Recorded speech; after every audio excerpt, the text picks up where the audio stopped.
Fica à Então, o que é vontade. que acontece, Matheus? A gente sempre fala aqui para o nosso público, né, que tá nos vendo, da dificuldade, né, que a vida em si exige, né? E isso é independente de classe. Claro, a pessoa que de repente tem uma condição financeira melhor, ela vai pular algumas etapas, mas tem coisas que ela vai ter que passar.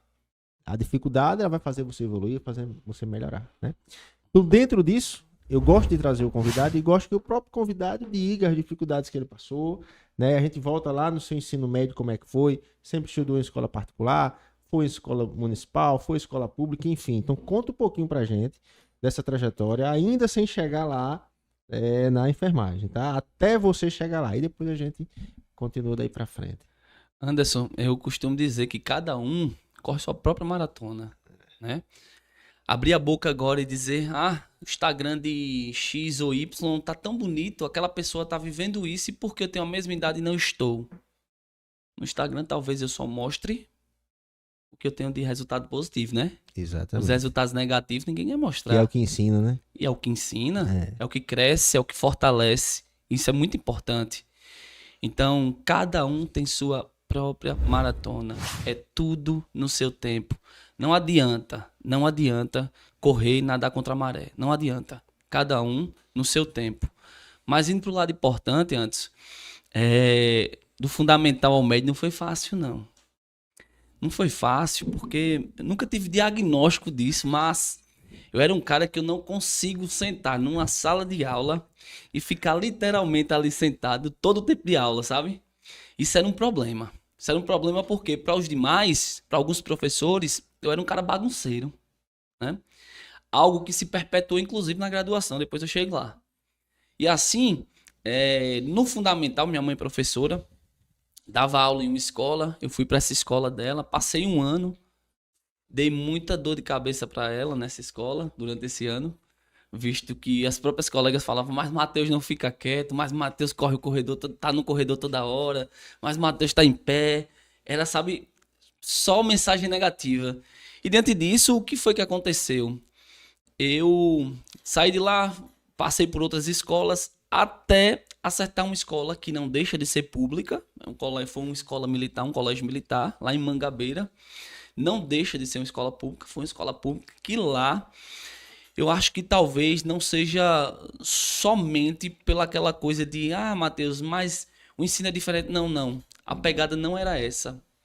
A pegada foi que eu me meti diretamente com alguns colegas que me trouxe também, sabe? Que fez, Matheus, entra aqui no grupo, vamos fazer isso, vamos fazer coisas que eu já tinha vivido antes, mas que talvez, não sei, pela intensidade, eu não dei tanta importância.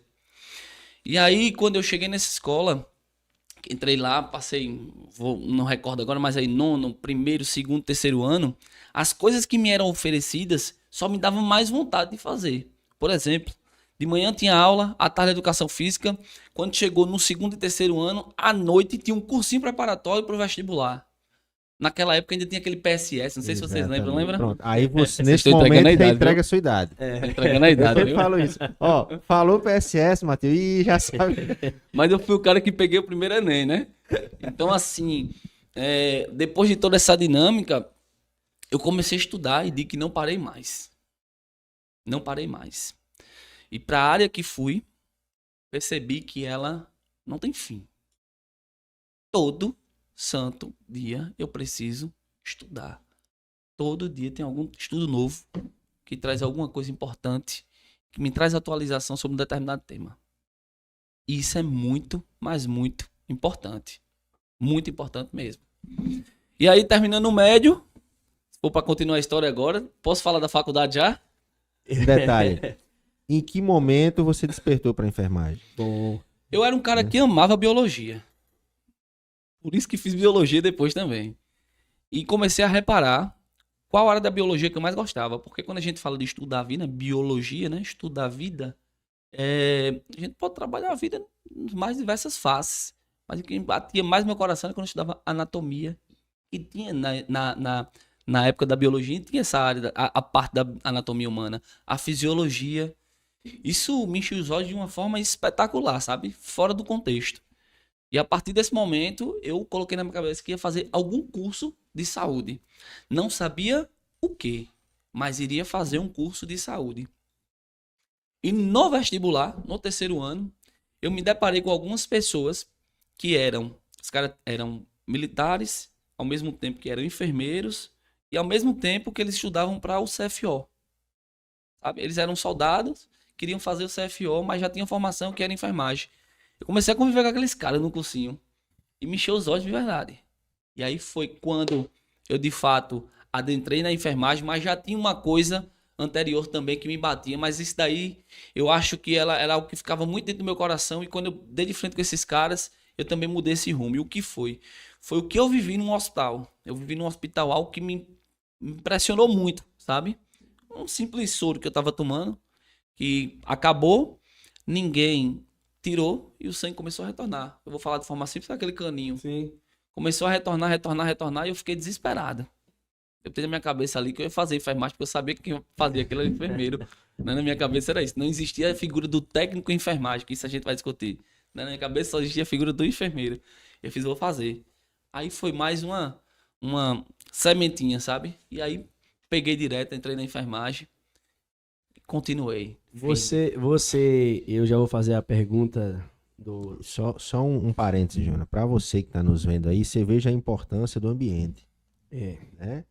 Tipo, ele tinha mais ou menos o que ele gostava, mas ele começou a conviver com o pessoal que já era enfermeiro e que estava tentando CFO, não é isso?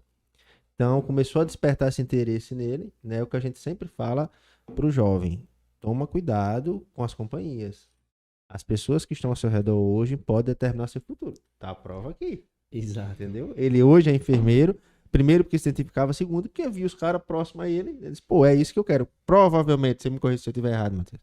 Os caras falavam sobre o trabalho. Falavam sim. E isso deixava você curioso, Falavam. ao mesmo tempo encantado. Sim. Entendeu? E fez com que você direcionasse. E ter foco, porque nesse meio termo, algumas pessoas começavam enfermagem para ganhar pouco, para isso, para ficar 24 horas no plantão ligado. E assim, eu comecei a colocar foco. E o que mais me deu vontade foi de conversar com pessoas que eram... Qual a tua vivência, velho, em relação a isso, sabe? E aí foi engraçado que quando eu cheguei na faculdade, algumas pessoas falaram, não sei por que tu faz enfermagem, falta o curso. Esse futuro aí eu fazia, oxente, como assim? Tu faz enfermagem, tá dizendo que quer ser futuro? Né? Então, assim, é uma concepção e uma experiência de cada pessoa. A minha experiência de enfermagem é gratificante, sabe? Então, não vou pular as etapas aqui não, para que eu não já venha trazendo coisas que a gente vai puxar lá no futuro. Mas não tenho dúvida que hoje aqui, se você não faz ou você tem muita vontade de fazer e basicamente estava esperando esse insight aqui, eu não tenho dúvida que esses vídeos serão basicamente essa sementinha que vai fazer você brotar aí posteriormente.